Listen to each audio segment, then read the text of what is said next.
Hello.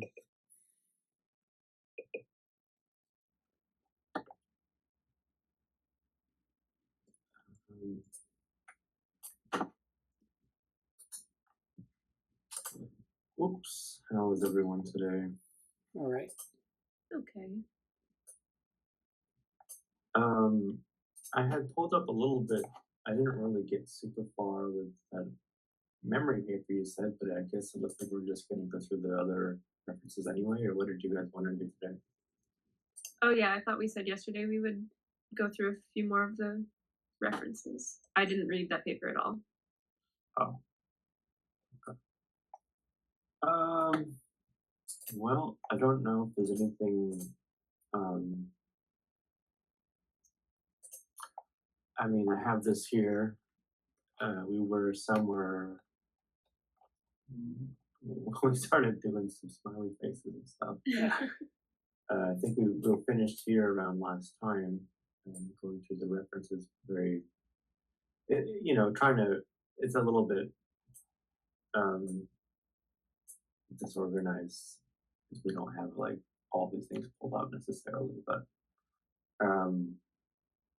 I think we finished this one, or do we want to go through this one again? I think we went through that one already. Okay. So, I mean, they have a few that we picked out here, but otherwise, if there's any you want to go through, we can attempt to find them and go from there. I mean, there were none that stood out to me. Are there any like philosophically oriented papers that Amanda might be interested in, or are there any other papers that maybe are cybernetically oriented? I don't know. I wouldn't mind looking at the map is better than the territory one eventually. We'll do next. Well, we could do that one next, I guess. Sure. How legible is this? It's not too bad. That looks good to me. Yeah. All right. It's so interesting because this paper, I met Eric Hoel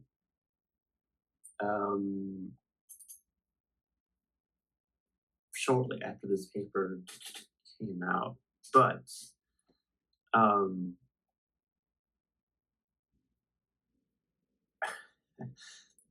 it was a very interesting.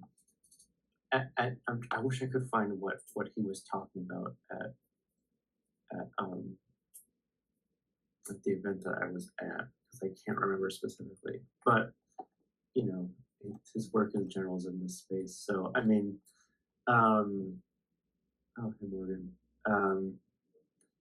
I guess I'll read the abstract and we can go from there. I don't know if we want to. We're kind of, this is a little unorthodox in how in depth we want to go into different things. But it looks like we have the whole paper here and the whole paper here.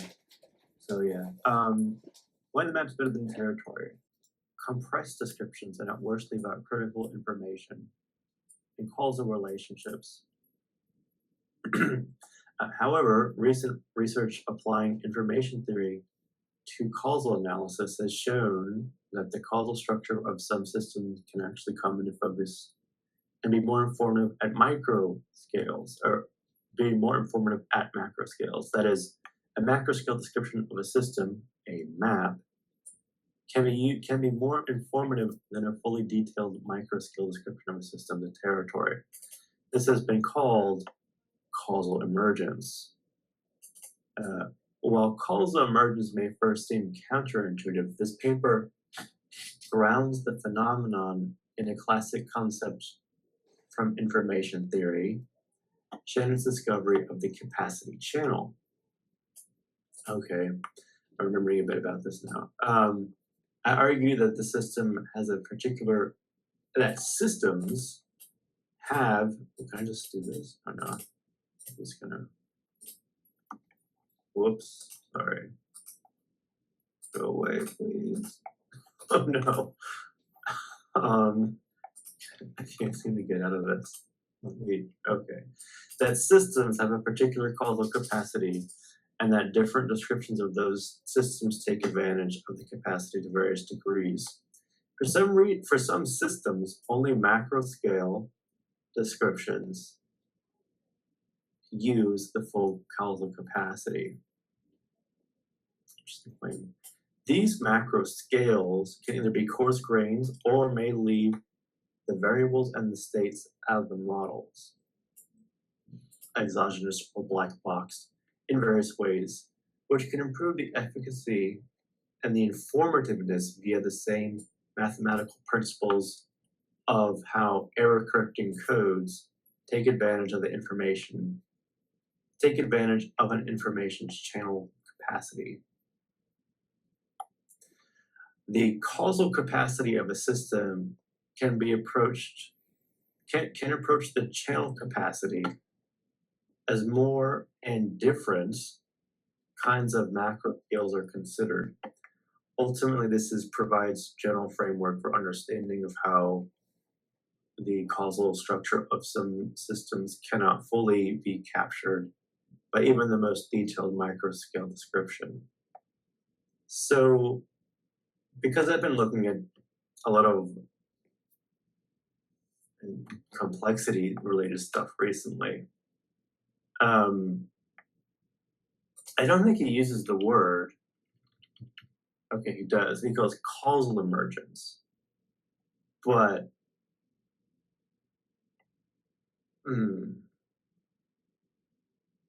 causal emergence. And so it's interesting to think about causal emergence with this sort of this reference to the teleology. Well, maybe not a reference to it, but given what we read yesterday, and the necessity of a spatial and a temporal dimension, and this, the prediction. I think I actually still have it up here. Yeah, this here, and the physical causality. So, okay, any initial thoughts or feelings based off of the abstract? Do you want to frame the paper in any particular way, proudly or related to? Well, let's see if we can parse this out. Go back up to the abstract. So we have basically macro scale, sort of macro scale map, and a micro scale territory. So the micro scale territory is the world that we're sampling.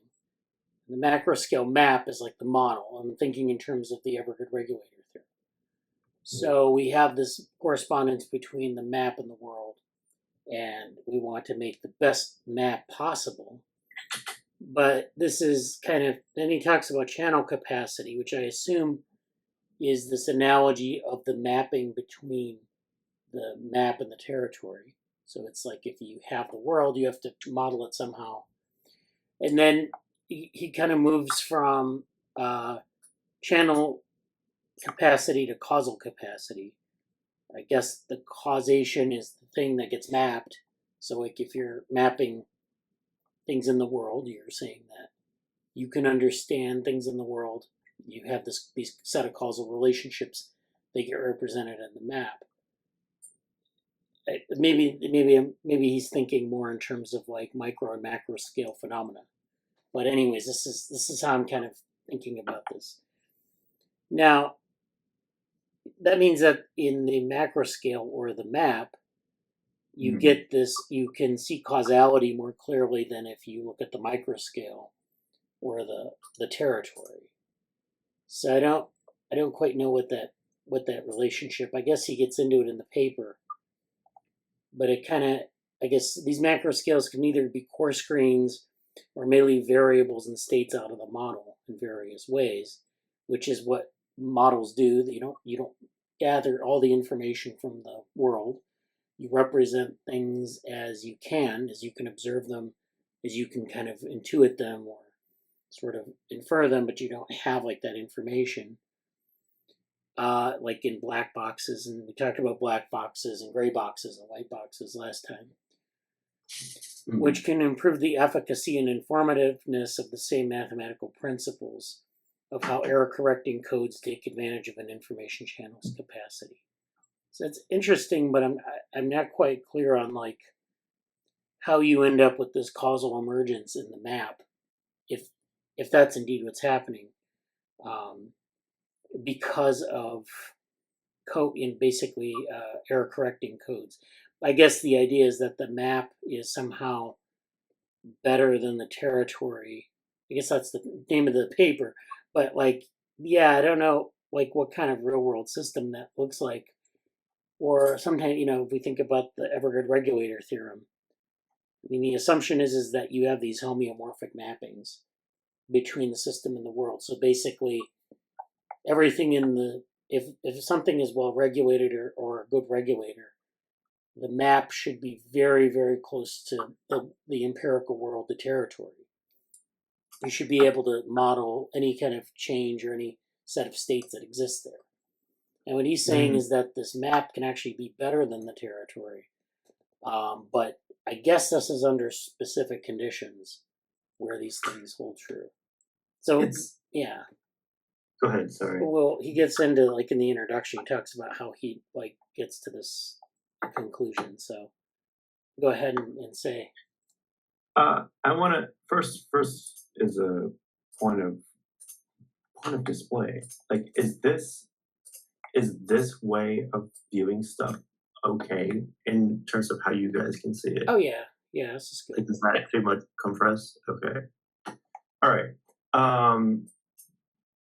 I'll bring this up again because this is my shorthand for this.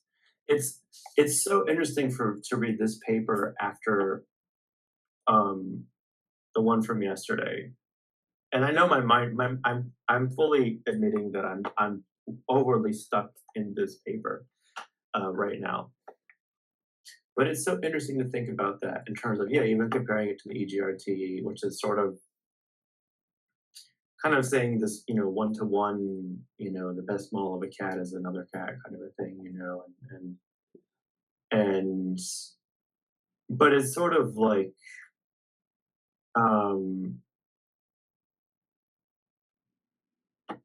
it seemed like it's better. The map is better than the territory, almost in the concept of like the behavioral, according to this paper, the behavioral like outputs of the thing, which may be more emergent, which was not a 1943 term, but it's like, it's almost like I almost feel a bit like just from this, and we'll see if this is what he says later or not, but just the abstract as a kind of causal emergence is almost like kind of like aligning channel capacity to I don't want to say stripping away or reducing or otherwise like elevating up from the territory a map of preferred, I would say, behavioral or predictive or causal causal things. And it's funny because I think even in this paper, like I might have to just pull up and see now, but like I think they talked somewhat about causality, but I don't remember their situating of it in that context. But yes, let's see where it goes, I guess. Before we move to the introduction, sorry for the background noise. I wonder if maybe a kind of useful analogy would be talking about like explanations in psychology versus neuroscience.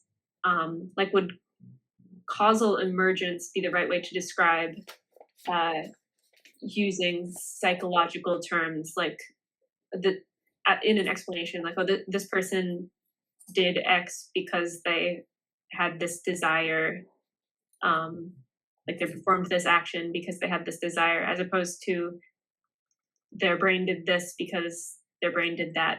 Like that's not as informative. Maybe in this case, the details of the workings of the brain would be like the territory, but translating that into the level of psychology would be more like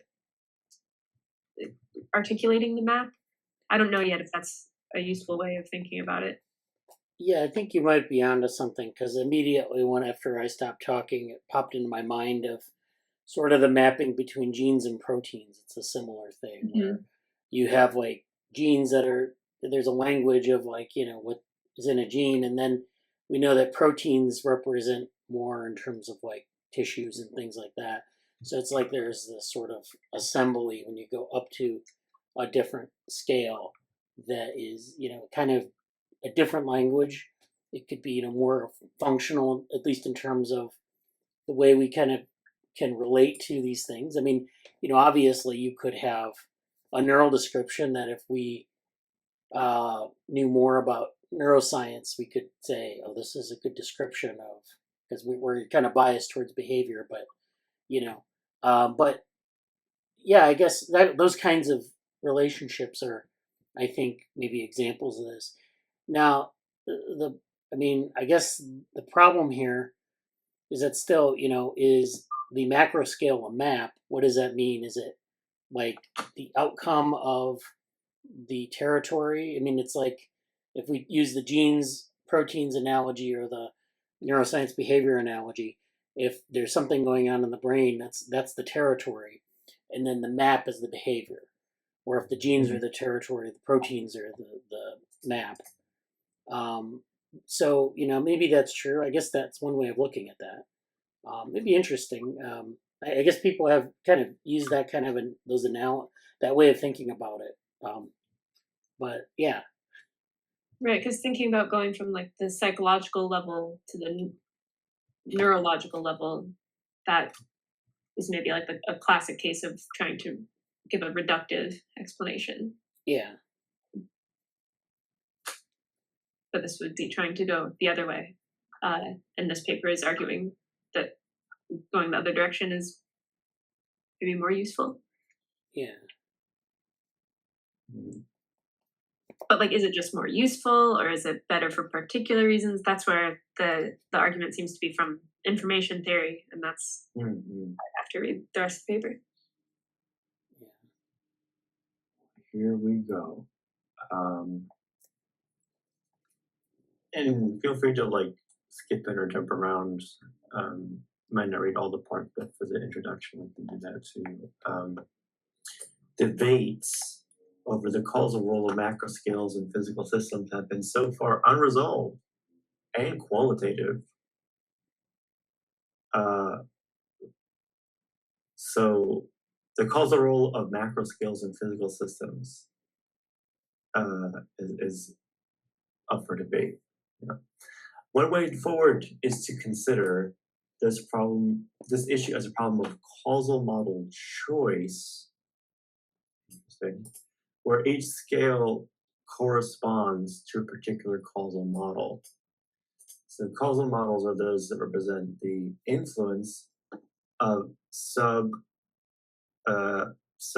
of a system on other subparts,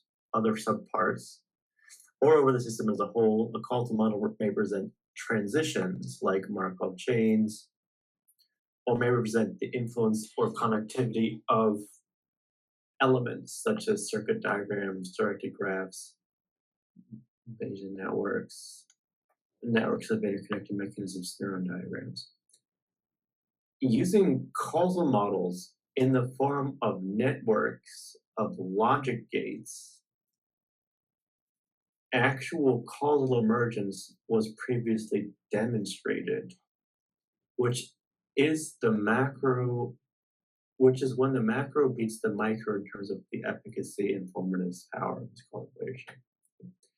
It is identified by comparing the causal structure of macro scales, each represented in a particular causal model, to their underlying microscale, and analyzing both quantitatively using information theory.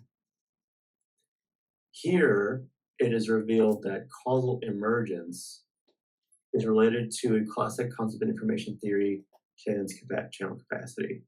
Thus, we're grounding emergence in another mathematical phenomenon for the first time.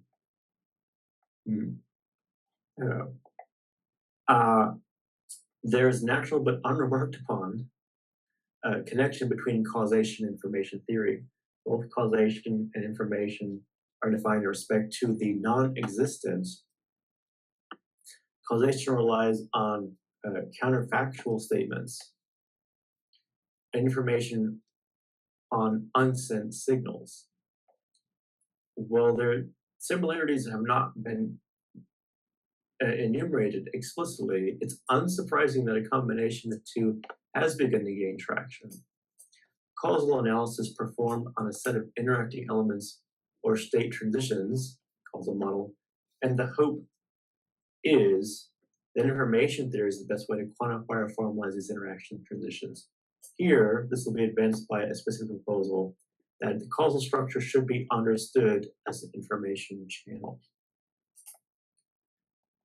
Some information theoretic constructs already use quasi-causal language measurements like Granger causality, direct information, entropy. Despite being interesting and useful metrics, these are fail to actually measure causation or are heuristics.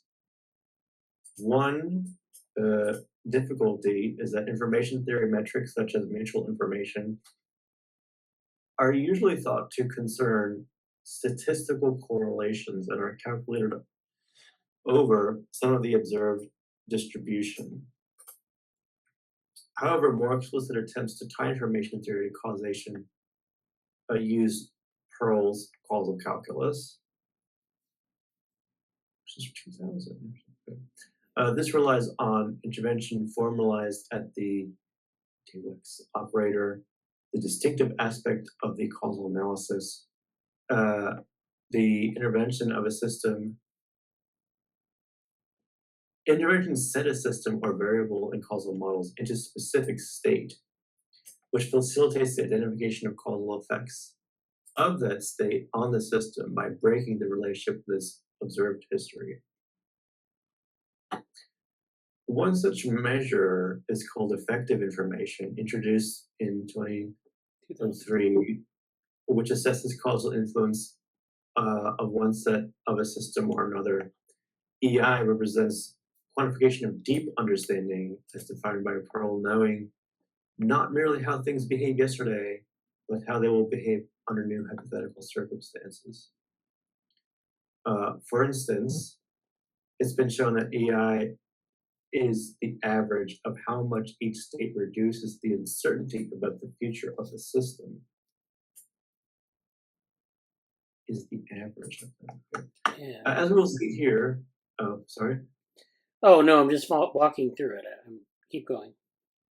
As we will see here, EI can be stated in a very general way, which is the mutual information between a set of interventions and their effects.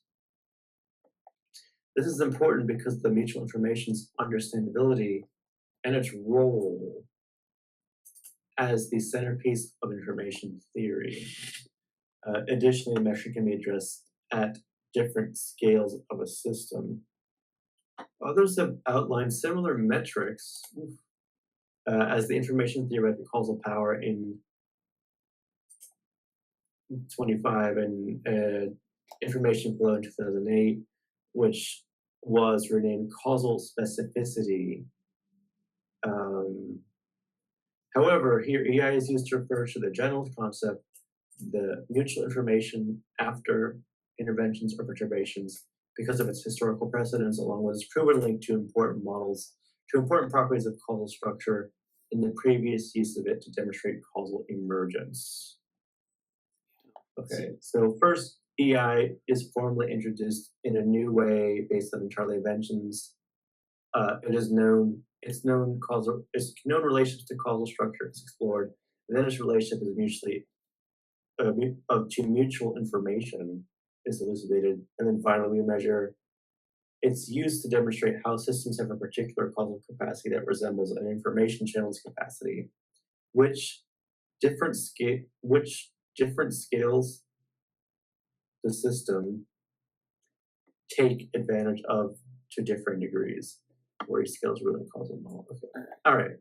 You were gonna say? Oh, nothing. Actually, could you mouse over 2 references? Number Yeah. 3, which is right there by your mouse. Yeah, so that's Hoel and Tononi. Let's go up a little bit Oh. to 3. Here. You went down to the actual Wow. references. Yeah, here we go. So that's Yeah. quantifying causal emergence shows that macro can beat micro. So that's where that's coming from. That's the studies referring to. So that's from 2013. So that's like, I don't know when this paper was written, but it's, yeah. And then reference 10, which is down, yeah, right there. That's Tononi and Sporn's measuring information integration. Okay. It's definitely in the, what do they call this? The integrated information area. So this is kind of where they're coming from on this. Yeah. And so, like, I find this interesting, this whole area.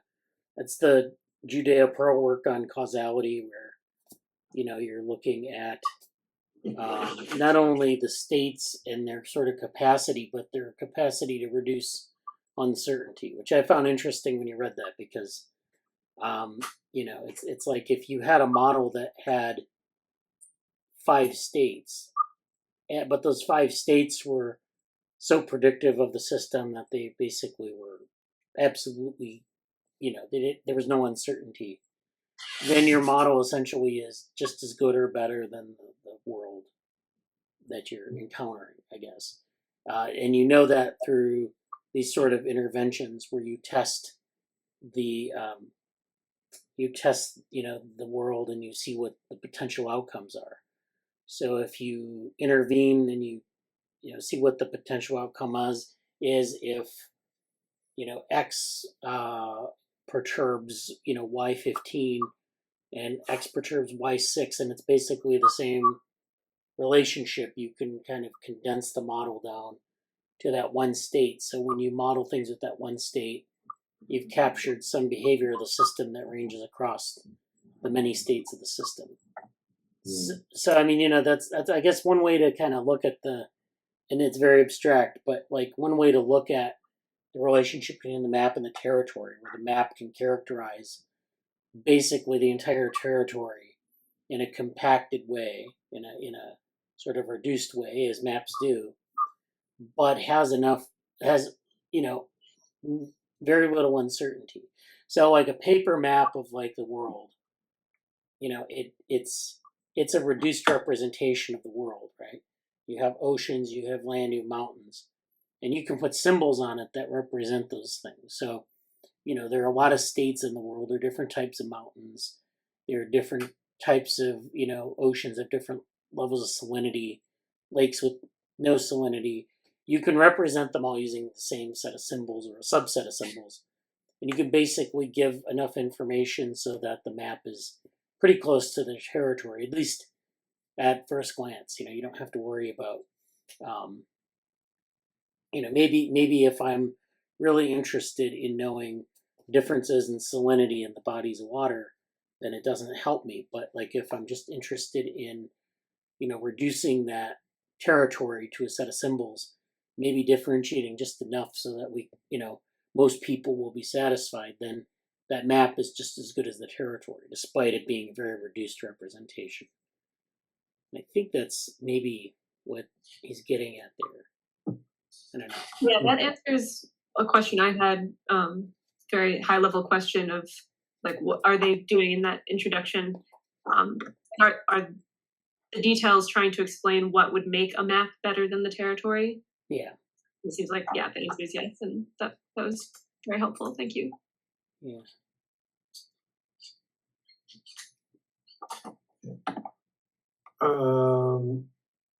Do we want to continue with section 2 or go to somewhere else in? We should just go on to another paper, and because we're trying to kind of go through, we don't want to go like, you know, the entire session on one paper. So do we want to see like where in the world models manuscript this was cited, and see if there's anything worth Oh, you mean in the EGRT paper? Yeah, was it used to support like a particular point, or is this just like a running bibliography right now? It was really in the introduction, so it's up towards the top, I think. Citing, it's right near where the world models paper is cited. Yeah. So this is where, kind of talking about some of these non-emergent macro states. So this is, yeah. So yeah.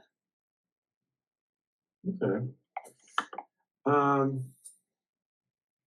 So, yeah. What is next? And if you guys, I can send this link if you need it, or you can just see here and I can scroll down. Ooh. Why don't we go to the world models paper from the archive? Hough and Schmidthuber.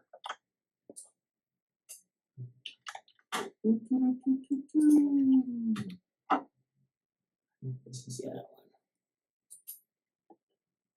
So,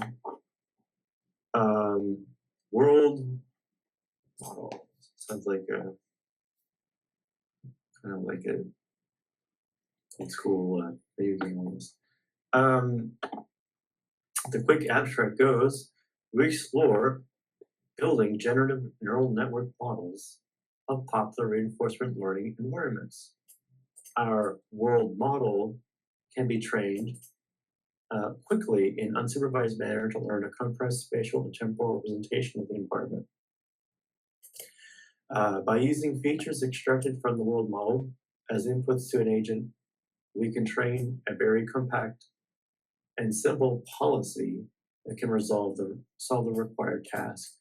We can even train our agent entirely inside of its own hallucinated dream generated by its world model, and transfer the policy back to actual environment. That's the site that they have. Yeah, there we go. I don't know. It's going to be. We could go to the site too. I don't know.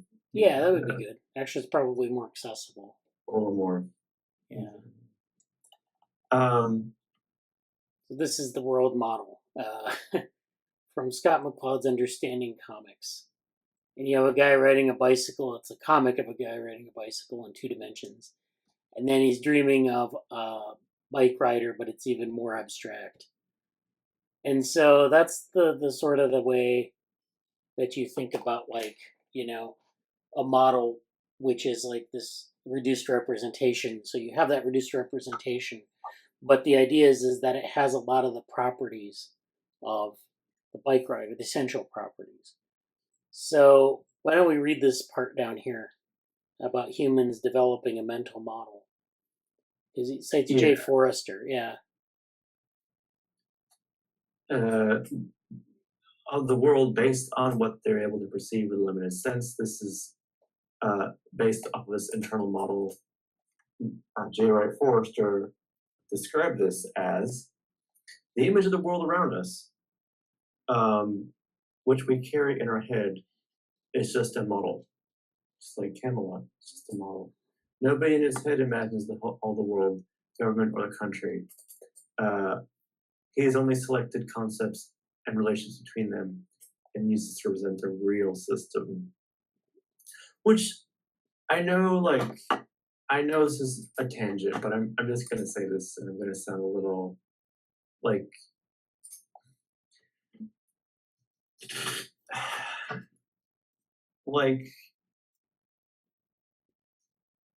I have a reaction here of, well, I guess it's not saying representation. I guess I'm okay with model, and I'm not really interested in. I'm not really interested in trying to be pro or minus representations here in that sense, but more like I'm thinking.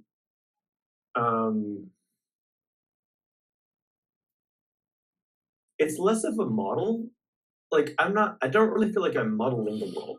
Like in one sense, I don't feel like I'm modeling the world. I feel like I'm just. It's almost like on top of, like, you know how if you ever, for those of us who've like played a video game or a role-playing game where there's a world map, and there's clearly a map, but in reality what I'm doing is like I am putting the make your custom marker here because it's a point of interest that you want to come back to.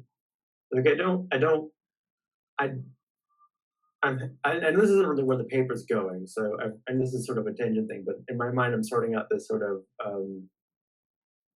like, what am I really modeling? Am I modeling the world, or am I modeling what I can do in it? You know, like it's not. I don't. There's a larger set of what are all the causal things going to add up to knowing society and language and norms and conventions and how we will work and how my mind works and what my body can do. Yes, there's sort of aggregate causal, um, like what is going to happen to me, what is going to happen in the world around me. Yeah, that's something.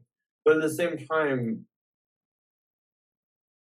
there's something else, and I don't know why, but this recent conversation and going here is triggering me to think about that right now. So Yeah, so I mean, like, my answer to that would be that a world model is sort of like this, like, if you see the second one, it's a reduced representation of the actual thing in the world or the world itself, but you're retaining all the essential features. So we did a paper, reviewed a paper several weeks ago in the Saturday meeting, and it was where they were building a world model from, I think it was Doom or some video game, and we had like where they had like they modeled all of the sort of the scenes of the game, and that was the world model.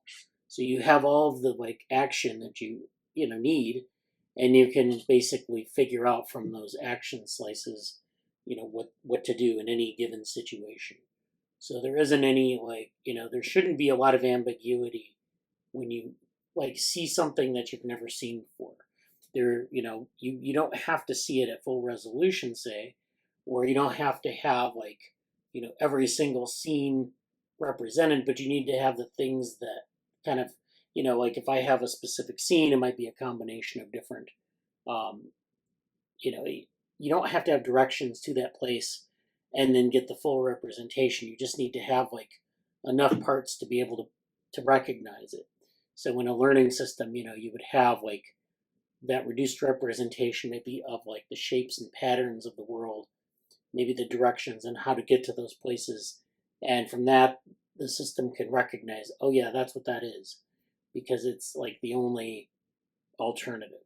And so that's kind of like the idea of a world model where you don't have to have, you may have those basic causal relationships, maybe the basic structural relationships, basic functional relationships, and that's the model.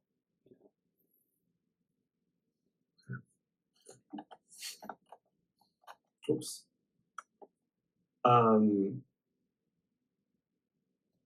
To handle the vast amount of information that flows through our daily lives and brains, we learn to abstract representation of spatial to more access to information.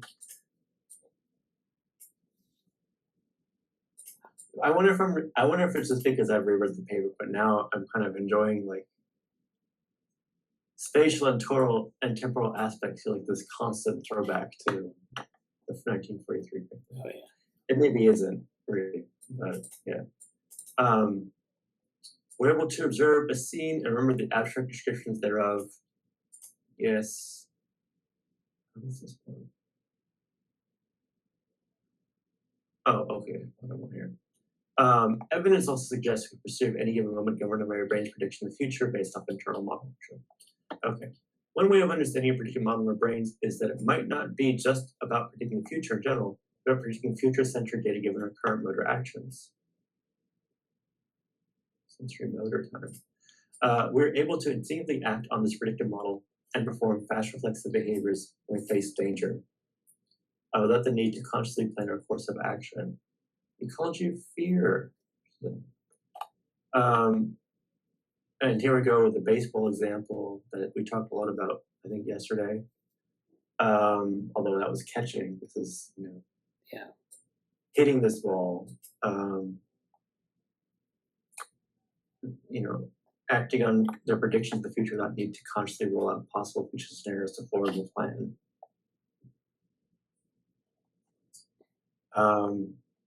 In many reinforcement learning problems, an artificial agent also benefits from having a good representation of past and present states and a good predictive model of the future, preferably a powerful predictive model implemented on general purpose computers such as RNNs. Large RNNs are highly expressive models that can learn rich spatial and temporal representations of data. However, many model-free RL methods in the literature often only use small neural networks with few parameters. The algorithms are often bottlenecked by the credit assignment problem.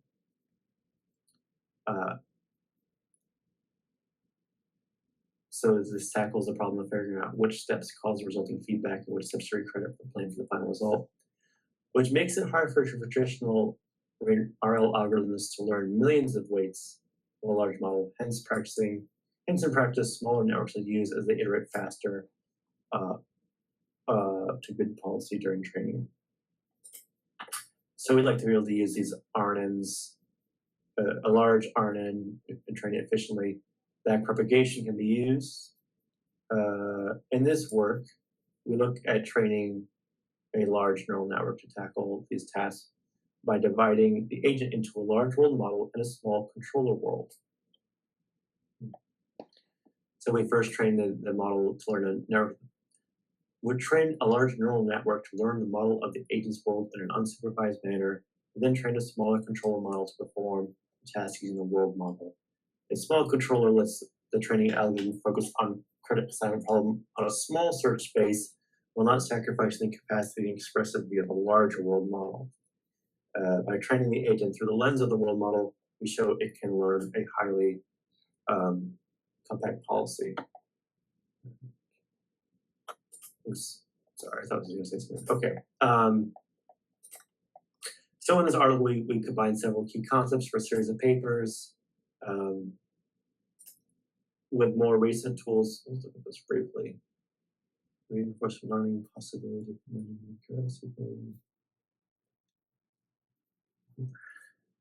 With more recent tools for probabilistic modeling and simplified approach. Whoops. Yeah, okay. Experiment shows that our approach can be used to solve challenging race car navigation for pixels. And so most existing model-based RL approaches learn a model of RL environment, but still train on the actual environment. Here we also explore fully replacing the RL environment with a generated one, training our agents controllers only inside of the environment generated by its own internal world model, and then transfer this back to the actual environment.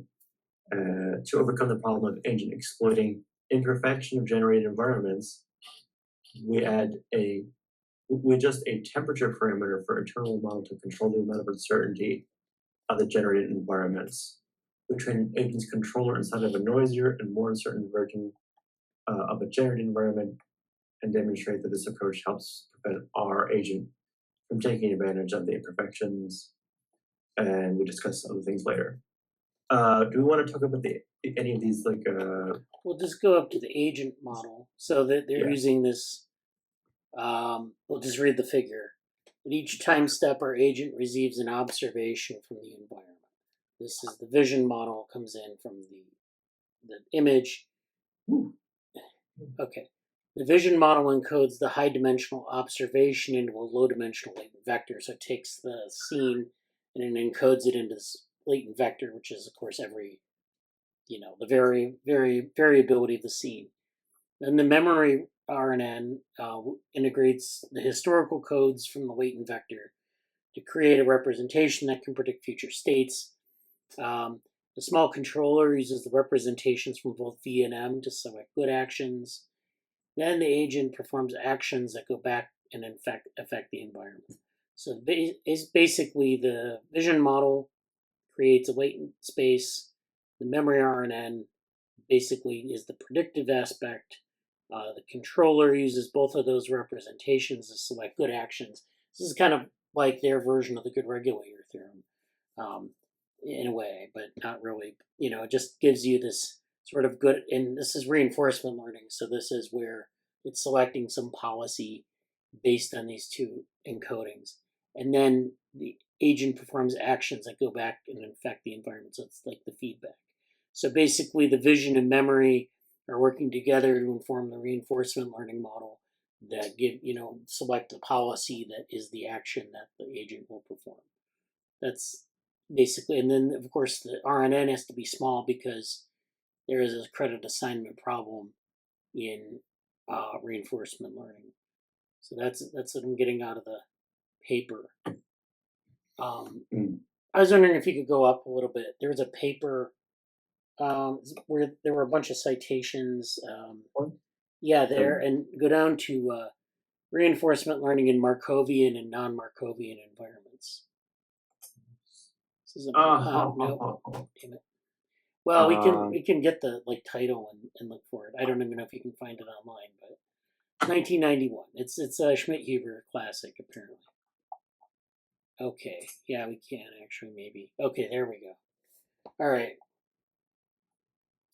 So this is interesting because I talked about Markovian and non-Markovian environments in the Bika talk this year, and the difference between those two types of model representations. So let's take a look at the abstract. I'm just interested to see how this is addressed here. So this work addresses 3 problems with reinforcement learning and adaptive neurocontrol. Number 1, non-Markovian interfaces between learner and environment. 2, online learning based on system realization. 3, vector-valued adaptive critics. So this is just kind of very technical stuff with respect to reinforcement learning. An algorithm is described which is based on system realization and on 2 interacting, fully recurrent, continually running networks that may learn in parallel.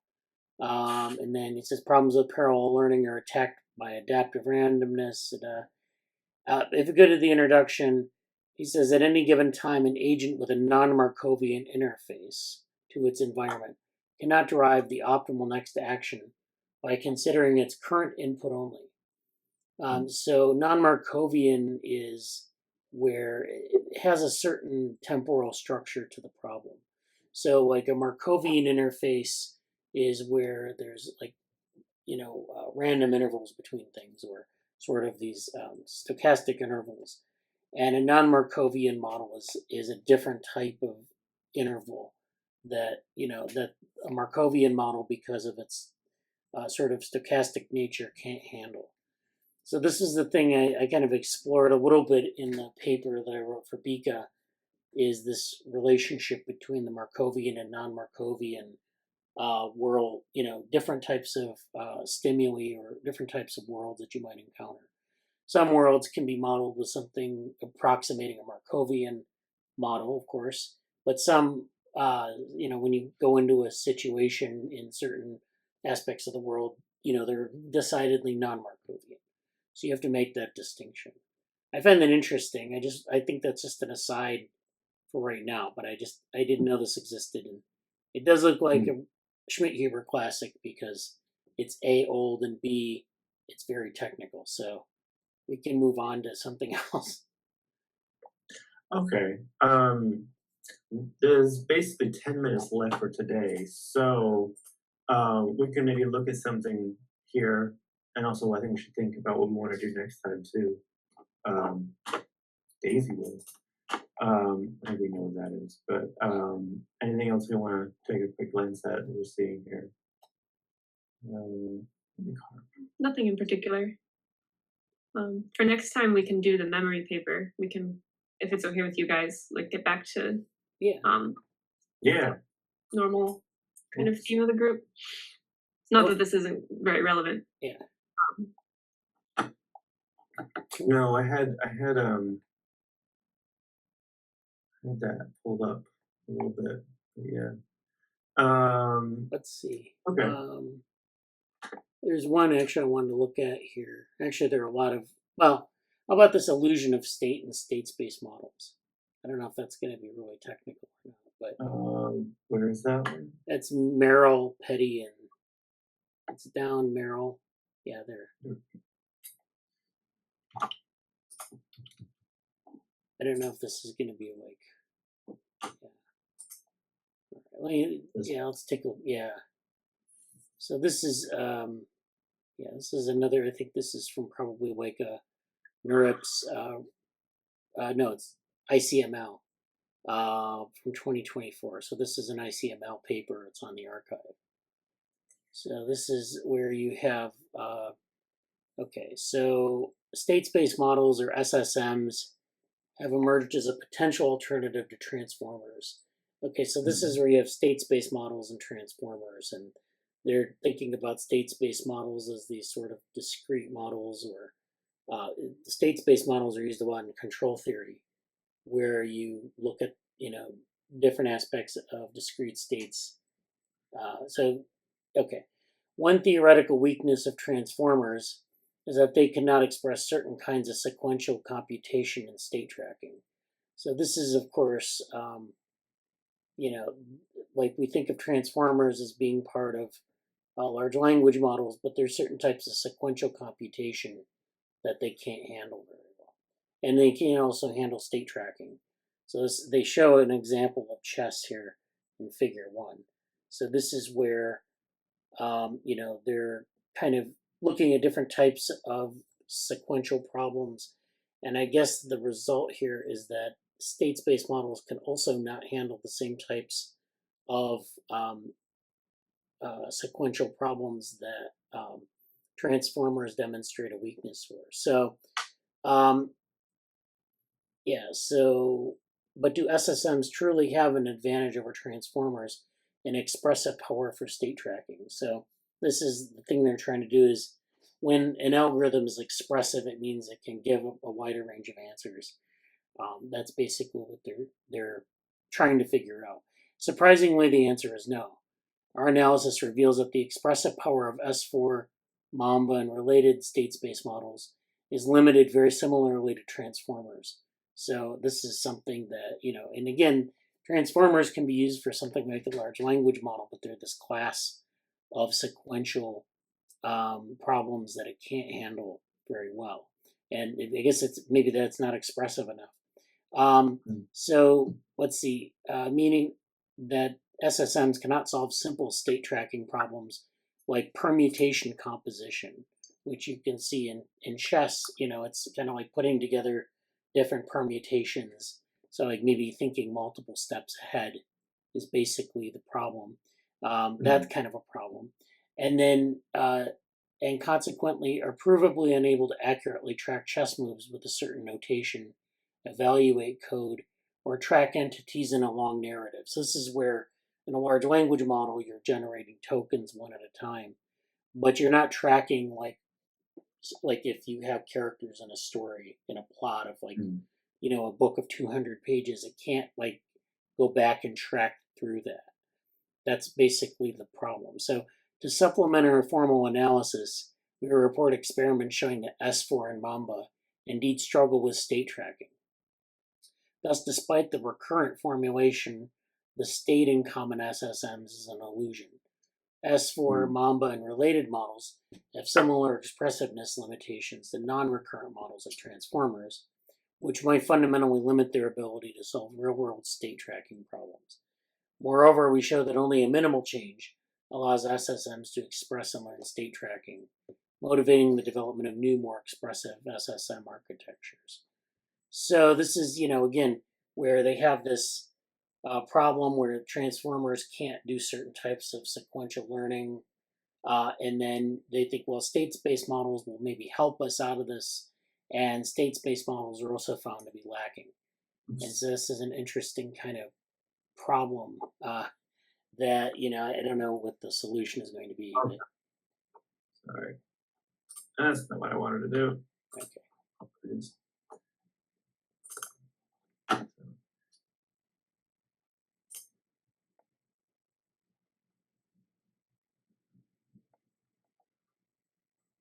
Okay. I don't know if we want to say any more or look at any parts of the paper. We have a couple minutes left. There's one figure that I saw above. There's one here too. Oh. Yeah, I mean, this is just showing kind of the performance. Then we can move on. What I don't know if there are any other papers. Maybe we don't do them in the meetings, but we kind of talk about them because I know we've talked about some of these, like that were in the call, and they're in the paper.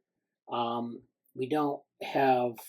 I don't think there's anything that like is really pressing, but we could also kind of take some of these and kind of come back to them later. I think it would be good to like go through the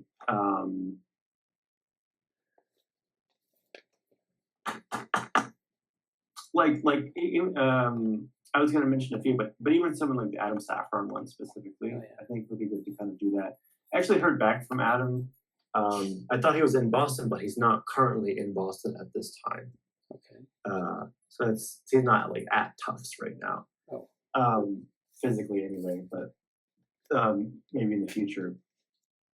But yeah, he's starting some new venture of sorts. But I think it'd be good to look at like, oh, I guess I'm sorry, turn my screen off for closing down stuff. But there's like the Saffron papers. There's also